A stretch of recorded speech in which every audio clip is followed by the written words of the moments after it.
Do you feel like you were meant to have a kick-ass career as a hairstylist? Like you got into this industry to make big things happen? Maybe you're struggling to build a solid base and want some stability. Maybe you know social media is important, but it feels like a waste of time because you aren't seeing any results. Maybe you've already had some amazing success, but are craving more. Maybe you're ready to truly enjoy the freedom and flexibility this industry has to offer. Cutting and coloring skills will only get you so far, but to build a lifelong career as a wealthy stylist, it takes business skills and a serious marketing strategy.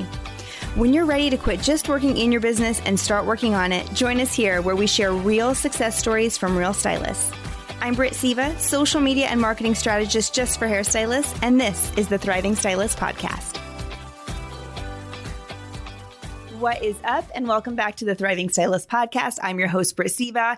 And this week we're talking about what I would do if I were building as an educator today.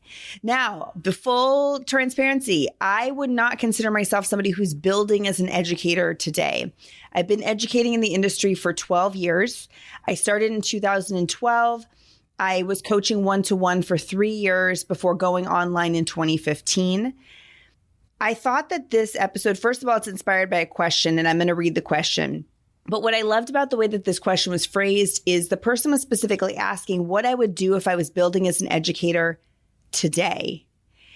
And what I did building as an educator in 2015, 2016, 2017 would not work today. Like somebody could not follow my journey step for step and end up at the same destination. It wouldn't work because I was building in a different time, in a different landscape with different players, like different technology. Everything was different. And this is the thing that I think can be tricky to understand is that I often talk about, like in my programs, Wealthiest Year Yet especially, I talk about, often we get caught up following influencers, which, by the way, anybody with a social media presence is an influencer, like you're creating influence one way or another. But we follow people and we say, oh my gosh, okay, I like the way their life looks. I'm going to follow the exact same steps they did, hoping to get to the same place. But you can't because you're always jumping into their journey months or even years later. And the decisions that were made at the crossroads that person made them don't necessarily make any sense today. And that's one of the kind of fatal flaws that I see some educators making today. Not all of them, but I've certainly made that mistake too. Been like, oh my gosh, look at what this person did. I'll try and do that. And it's like, oh girl, you were 4 years too late. I've been there. And so I want to read this question. I want to dig into it. First of all, this is not the only time I've talked about growing and becoming an educator. It's not something I talk about a lot, but every once in a while I go there. And episode 240 was one of the more recent episodes. So on episode 240, I talk about myths and realities of what it's like to be an educator. And also I talk about how to find out what your rate should be, like what you should be charging people. So if you've not listened to episode 240 and you're an educator or an aspiring educator, go back and listen because that was a really, really great in-depth, informative one too. And then we're going to layer on here because I think that one was recorded in like 2022, probably something like that. The formula that I share is the same. The myths and realities, all the same. All of that stands true, but it's time for a little bit of an update. So this question comes in from Brooke. She says, hey, Britt, I love the podcast. I've been listening for a few years and have subscribed to Thriving Stylist Method and am seeing real results.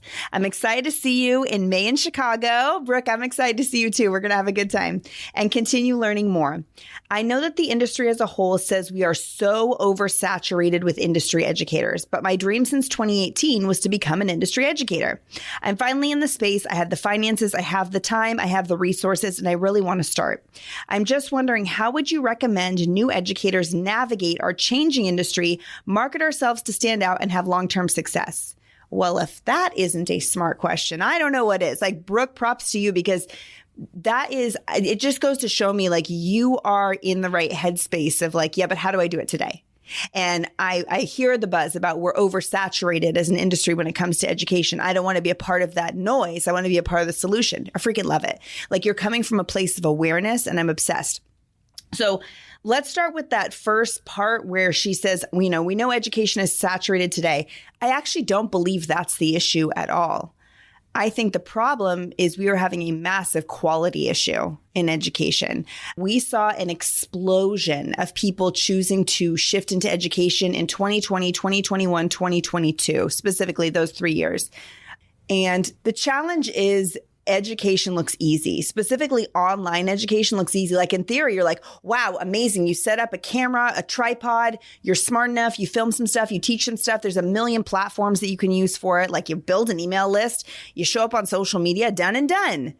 Well, that's the way to build a terrible, crappy, poor quality online business for sure. But that's not the way to do it professionally and properly and in a way that will impact lives deeply. And the reason I speak to a quality issue is because when people reach out to me, which they do quite often, asking for advice and saying things like, I've been burned by such and such an educator. What do you think I should do? How should I handle this? And that's the thing is I don't hear people saying like, I'm so confused. What educator do I pick? Like the saturation thing is not the problem. The problem is people are investing and are having these terrible experiences after they pay the money. And so it's making them gun shy to invest again because they've been burned once, twice, three times. Like at what point are we, they can't trust anymore, right? So I think that we're actually in a quality issue over a saturation issue. And I am going to speak from that vantage point because I believe that success is possible for anybody. There's enough room for good people doing good work all the time. Like you don't need to worry about saturation if your work is phenomenal. If your work is not great, the issue is, again, not saturation. It's the quality of your work. So I actually wanted to start this episode by sharing some of the quotes y'all sent me. So preparing for this episode, I just openly asked on Instagram. This is one where I didn't want to just like give opinion only. I really wanted to have facts. And I asked on Instagram very openly, if you've had an education experience that was negative, explain to me why. This was one of the more popular Instagram polls I've ever done. And I want to read to you some of the feedback. The first kind of cluster of feedback is a lot of people use this word influencer and how it was negative. So here's one of them. I've been to a few industry influencer classes in the last couple of years. Every single one of them was disappointing. They look great on Instagram, but they don't know what they're talking about. Here's another one. I went to an in-person class hosted by an influencer, and that's in air quotes, and it says it was overcrowded, felt very impersonal. Educator acted too cool for questions, seemed more concerned about the meet and greet than the actual education. And here's the thing about that, like, I can see it both ways. Like, I think there's a lot of influencers who did not necessarily intend to blow up as fast as they did. Now you're like, okay, seize the day, because that's what people tell you to do. Like, okay, you're in it. Like, this is your opportunity. Take the chance. So you're like, okay, I'm going to start like booking classes and selling tickets. Meanwhile, they might not know how to facilitate a great class, but the people are begging for it, right? The people are like in the DMs, when are you teaching? Are you coming to my town? Like, can you come here? And so I don't think that all the time, like when people create these opportunities, it's coming from a bad place. It's like people are begging for it. People must like me. And then you show up, but you just don't know how to facilitate a good class. I think that's where a lot of it comes from. I think very, very little of the feedback I got was like truly malicious. I don't think there's a ton of people who are like actively trying to scam. I just think that there's a lack of skill right now around what great education looks like. On that note, another stylist said, the educator I went to see clearly had zero experience with public speaking and it showed. Okay, then we have another one. Educator was clearly burnt out and was annoyed with our questions. Maybe this is a topic they've taught lots of times. I haven't heard it lots of times. I don't find value when someone's not willing to communicate. I thought that was interesting. Somebody else said this was an in-person class. The educator wasn't keeping control of the class. Everybody started to get bored and talking. Here's another one. My most recent class I went to was too big. There was probably 100 people in the room. It was advertised as a look and learn for $700. It's very difficult to be in a room with 100 people on a look and learn and not for a $700 ticket. And this comes up a lot too. This is that perceived value piece of like, sure, when people say like, charge your worth and add tax, sure. But if people don't perceive the value in what you're charging, it's always going to be a misfire. This was a big one. The educator came in looking like she rolled out of bed, had no class structure. The educator came straight in from the airport, was running late, wanted to talk about her travel story for 20 minutes, seemed flustered, and the entire class sustained that level of energy. Here's another one. It was obvious that there was no curriculum. There was no explaining, no true educating, just a lot of talking. And that's a big one too. Like you can't just get in there and do talking. There has to be some value to what's happening. I paid $1,000 for online education that was supposed to be about branding and social media. There was zero return on investment. Absolute joke. I can't stand it when I pay for a class and the class ends up being full of foul language. I myself have a potty mouth, but if I'm paying for you to educate me, I don't want to hear yours. I thought that one was very interesting. So as a fellow potty mouth, like if you know me in real life, I have like a sailor's tongue. I'm really bad. Like even my son, I have a 9-year-old son who's like, Mom, you can't talk like that. This is an embarrassing confession. But the reason I share it is because I don't know. I've always been this way. Like I have a bit of a sharp tongue and like cuss words roll off real easy for me. You don't hear me talk like that in a professional class setting. When you go into Thriver Society, there's no cuss words. And listen, if you're an educator and you're like, I cuss, it's just how I am, that's fine. But you also have to know, I'm getting messages of people saying, as soon as I pay for your class, I don't want to hear that. If you want to say that's not my people, that's fine. You can totally say that. But you have to know people are going around talking about how when you cussed in something that they paid for, they felt a type of way. If you're okay with that feedback, great, but just know it's coming through. This was a good one. When the value of their class is way below their follower count, it makes me wonder if they bought their following. Here's one. I spent $700 to see 2 educators together. They showed up 20 minutes late. The class ran 3 hours long. They talked about other stylists and the town we were in and spent a huge amount of the class talking about themselves over teaching. It was a wild waste of money. Here's another one. I've gone to too many classes from educators/influencers who aren't experts. They have a following. You think they're going to be able to teach you something, but they can't. Oh, I'm going to wrap it up on this one. I can't stand it when I pay for education and the educator talks badly about competitors and why they're so much better. So what it comes down to, like, and I could go on and on and on. I have a few hundred of those. But it comes down to, like, when you listen to it and you hear the patterns, it's simply people who are not prepared to teach the classes. They put these big price tags on things, and then the value is not there on the flip side. That's literally the simplest way to describe it. So I want to talk about how we got to that place, what I would do if you want to grow as an educator to avoid that happening and to save your reputation. Because here's the thing. I have seen so many educators rise and then fall. And when an educator rises and then falls, it's because of all the things I just told you. Like, you can pull off looking qualified, cool, and fancy for a couple of years. You really can. To sustain beyond that, it takes a very different skill set because the word starts to get out of like, ooh, I don't know about this. And it starts to become unsustainable. So few things that happen that I believe cause educators to rise and fall. One is when they choose to coach to a short-term trend. Like if somebody chose to, and by the way, I don't know of anybody who did either of these things. So if they did, I'm not talking about them. I'm not certain who they would be.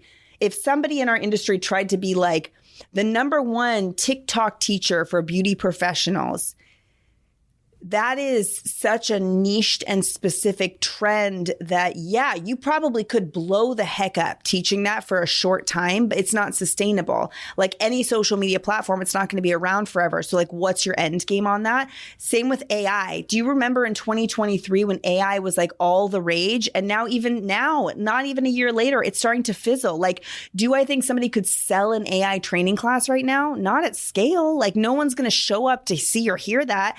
So choosing something that's like a short-term trend or like, ooh, here's something that works really good for me, like something too niched down, those kind of things are going to be short-term educator trends.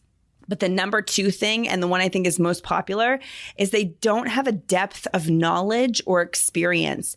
Essentially, like choosing to become an educator too fast. You need a really deep depth of knowledge and experience to sustain as an educator.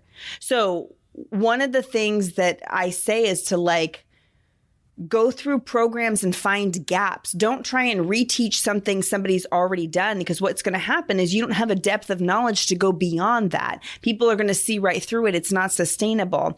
The other thing that I've seen is people who I used to call them one-trick ponies, but now I realize it makes me sound old, so I don't say that anymore. But going back to when I started educating online in 2015, there was a bubble of maybe 20 of us who were fairly well-known-ish. I was like the least known of everybody. I'm going to go ahead and say that with confidence.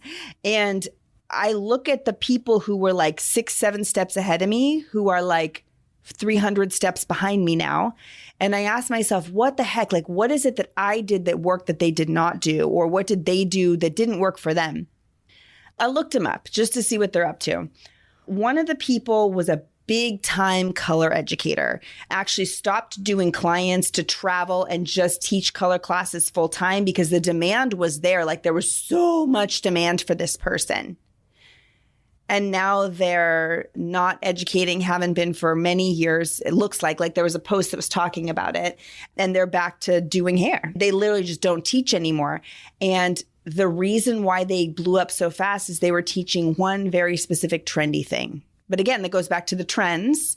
And then they didn't have the depth of knowledge. So once that trend was like, okay, everybody's learned it. Now what do you have? It was like, well, nothing.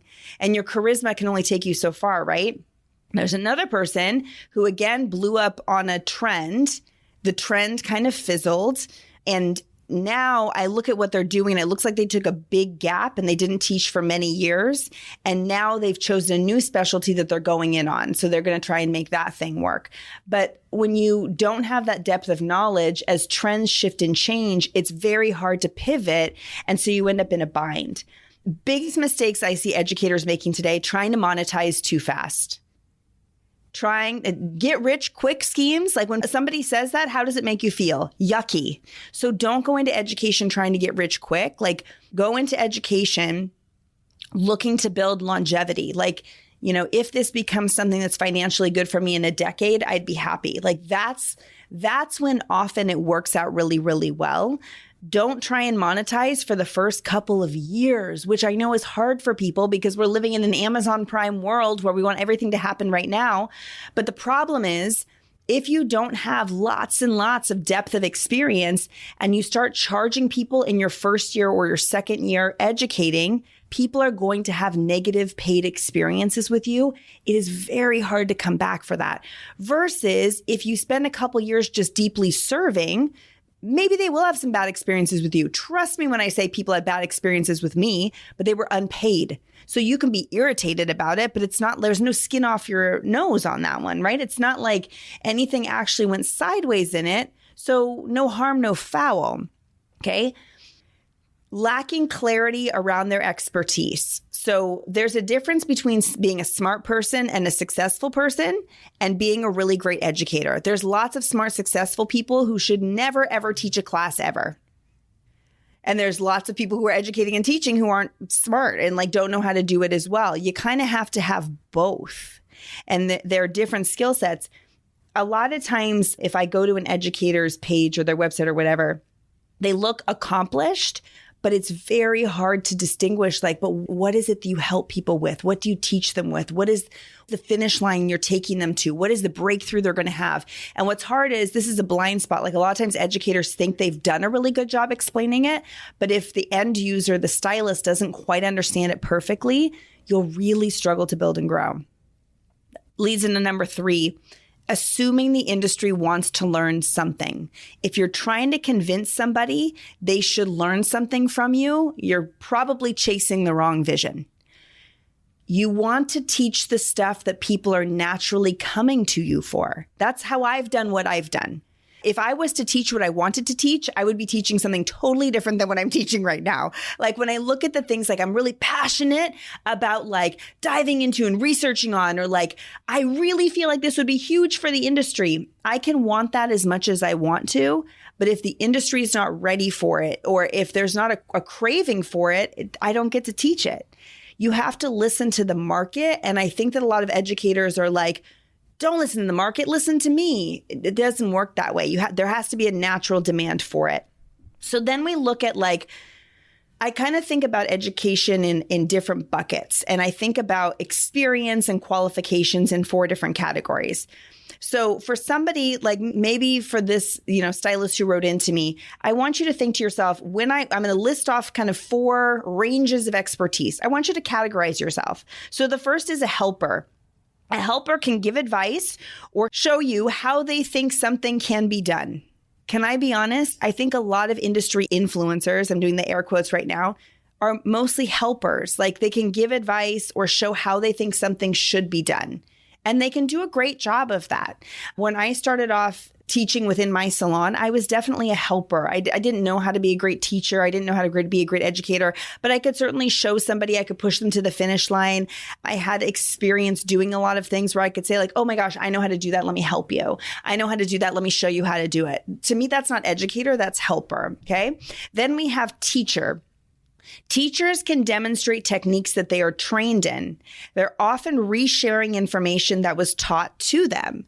So think about like a teacher at a high school or a teacher at a college. They're not like making up innovative new concepts. If they're an algebra teacher, they're teaching the algebra they learned. If they're a U.S. history teacher, they're talking about U.S. history. Like you are facilitating on something that you learned somewhere else. You're not like creating new stuff. Most brand educators, I'm doing air quotes again, are teachers, and that's totally fine. But think about it. What does it take to become a brand educator? Often you pay to be trained by that brand, and then you teach the stuff they allow you to teach. To me, that's called being a teacher. Has anybody gone to branded education and you ask a question and they give you a textbook from the brand, don't go off the script kind of answer? That's a teacher. That's not an educator, which is okay. It's a format. I understand how it works. This is the distinction for me between teachers and educators. Teachers are going off a script. There's rules. There's guidelines to what they're allowed to talk about and what they're not allowed to talk about. They got to stick to the system. That's a teacher. Okay. Then there's educators. Educators can break down complicated topics into simple terms in a way that makes sense to different learning types and styles, and has independent thoughts and concepts. So they're innovative and they're sharing new things you've never thought about before, and they do great in an on-the-fly Q&A because you're not going to rattle them because they have independent thoughts. Versus a teacher or a helper, they have a more limited depth of knowledge, and so it becomes more challenging for them.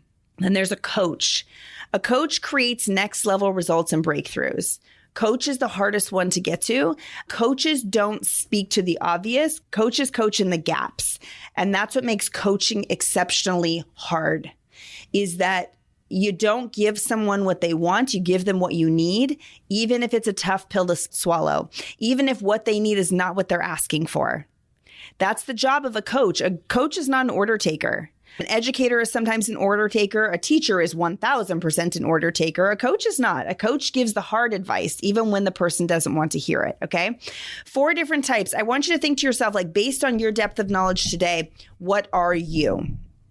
And if you're somebody where you're like, well, I've got this one thing I want to teach, you're a teacher. You're not an educator just yet. You can get there, and we're going to talk about how, but I want you to think to yourself, like, based on your level of experience, can you demonstrate things that you're already trained in, which makes you a teacher? Or can you break down complicated topics into simple terms in a way that makes sense to all of the 5 different learning styles while having independent thoughts and concepts that are constantly evolving? Very different, right? Educators and coaches will be the most successful for the obvious reasons. When you're looking to build as an educator, everybody says it takes know, like, and trust. Correct. But to me, those words are in the wrong order. When you're building as an educator, it goes trust, like, know. Somebody has to trust you before they'll like you, and then they'll choose to get to know you. I think a lot of educators get that wrong. And they're like, they just need to know me. I need to create awareness. How do I make a big deal of myself? How do I gain a following? If the trust isn't there and they don't really like you, none of that matters. So to me, it's trust first, then like, then know. People need to have small wins with a person before they're willing to invest. Here's my advice. As you build as an educator, build in silence. When you talk to the most successful humans today, take education out of it. They will tell you, I kept my head down and I built in silence. Like, for years, people maybe thought I wasn't going to make it. For years, people were confused about what I was doing. For years, I didn't look like a big deal. And then when I decided to pull the trigger, everything took off. That's what you want your story to be. So first step I would do is gain your experience. I would suggest working for a brand first, like become a really good teacher. Start there. Then participate in 10 educational experiences and make a list of what you love and what you hate, and then the gaps in the education that those educators leave. Next, and this is the piece of advice I've given out, 100 times to people who ask me about becoming an educator, and no one ever takes it. And I'm not, because this is the hard work. This is the hard part. I also think it's the part that makes the difference. Start with one-to-one coaching only and do that for 2 years. Do not create a digital training program. Don't start doing workshops. Don't make an ebook. Don't make a download. One-to-one coaching for 2 years. I learned more I did a one-to-one coaching for 3 years before I went online. I learned more in those 3 years that I've learned like collectively in the years since. That's where I figured out what I was good at, what I liked, what I hated, where I could not create breakthroughs, where I could create breakthroughs, what were roadblocks for people. That's where I developed my methodology. Had I not done one-to-one, I would not have had enough data or depth of knowledge to pull this off. It would have been impossible for me. You can only learn so much from an Instagram following. You can only learn so much from surveys to your email list. Like being in the trenches with the people is where you'll learn. One-to-one for at least 2 years. Then let's look at the growth model. Start as the helper for free. Then do one-to-one coaching for at least 2 years. Do you know what my rate was when I started off as a one-to-one coach? Guess. What was my rate? It was $40 an hour, 40. And if you say like, well, this was a long time ago, 2012, 2014, 2013 wasn't that long ago. Like if we were to put $40 an hour into terms now, it might be like $60 an hour, maybe $50 an hour. I was doing it for next to nothing because all I wanted was the experience, the exposure, and the reputation. It wasn't about the money. In fact, this is when we were $30,000 in debt. Like we had no money as a family at this point. And, that's frustrating, especially for my husband who's like, what are you doing? You're spending all this time doing this thing that's not making anything. And I totally understood, but I knew I was going somewhere with it. Takes humble in the beginning. Like you have to humble yourself or humility in the beginning to make it happen. While you're doing that one-to-one coaching, don't sell anything online. Like don't try, like, how do I monetize this? Like, don't even worry about that yet. You're learning, like you're putting yourself through an educator mentorship, internship, like you are learning.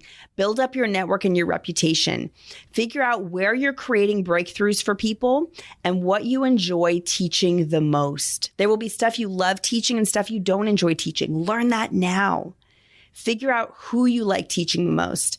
Little known fact, the initial name for my business was Flourish Salon and Spa Business Development because from 2012 to 2015, I was coaching stylist salon owners and spa owners. So I did all three. In 2015, when I decided to create Thriver Society, I had decided at that point I wanted to just focus on stylists and salons. So if you email us, sometimes you'll get an email from Flourish Salon Spa. That's where that comes from. But I wouldn't have known had I not done one-to-one that really I want to harness my focus in because this is where I'm able to create stronger breakthroughs at this crossroads. So you figure that out by doing that one-to-one. Now, when it comes to creating awareness around the fact that you even exist as an educator, we have a few options to build on. We've got essentially like YouTube, Instagram, podcasts, TikTok, Facebook, paid advertising, I guess. That's kind of it when it comes to awareness. When I rattle off all those things, I think that most educators start with Instagram because it's where our industry mostly hangs out. So that completely makes sense. I would do that. I think it's a strong move. Then I think people kind of gravitate to podcast, mostly because you don't have to be on video, which is nice. It's easier and it seems easy. Podcasting is extremely hard and time consuming to do well. And the other thing is there's no algorithm in a podcast. Like no matter what podcast platform you're on, Spotify, Apple, Google Play, whatever, those platforms have no interest in growing your podcast for you. You must do it manually yourself. So if you don't already, like I started my podcast when I already had, I don't know, like 40,000 followers or something, like a lot. So I already had a pretty strong following. So when I launched my podcast, yeah, I got 12,000 downloads the first episode because I had the following already. And that's why it's been able to sustain. Podcast is one of the hardest things to grow. So it feels like easy in execution. It's very hard in growth, okay? What is much easier in growth is things like TikTok or YouTube. Video is still queen. People say king. I like to say queen. Video still wins. And so if you're like, I don't want to do the video thing. If you don't want to do the video thing, the path as an educator is going to be hard because getting strong on video is a part of going from helper to teacher to educator. And here's something that other people don't know. So I've been coaching Starting in 2022, I started hiring on coaches for Thriver Society and mentoring that at depth. If you ask them what the coaching has looked like, they will say under no uncertain terms, truly, no blood, but a lot of sweat and tears, like a lot of sweat and a lot of tears.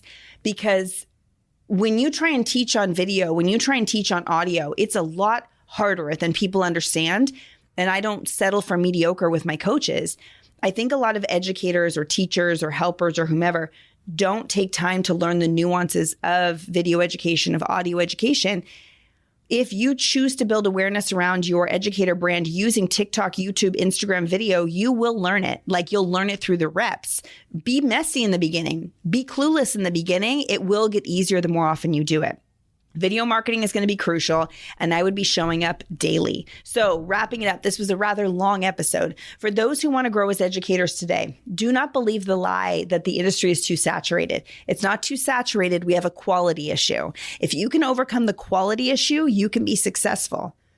The way to overcome the quality issue is for you to be experienced and to go from helper to teacher to true educator or coach. And I think that we need to see more people with education aspirations in the industry choosing to learn how to really be good at that craft before putting any kind of price tag on their offering, learning how to educate to all 5 of the different learning styles, thinking to themselves, maybe 100 people is too much for a look and learn, like really thinking about the quality, really thinking about the impact, not thinking about, well, we're renting this ballroom, we need to make $7,000, like really thinking about, but what's the educational experience I'm providing to these people?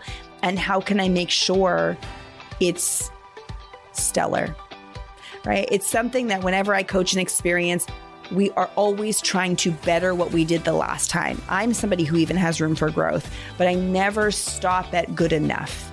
And I think that if you're choosing to be an educator, spending at least a few years educating for a brand, educating for somebody else, really understanding and learning what it looks like to be a high quality results instigator, I guess you would say, like really getting people to results and to the finish line, that's going to be the recipe for success. So much love, happy business building, and I'll see you on the next one.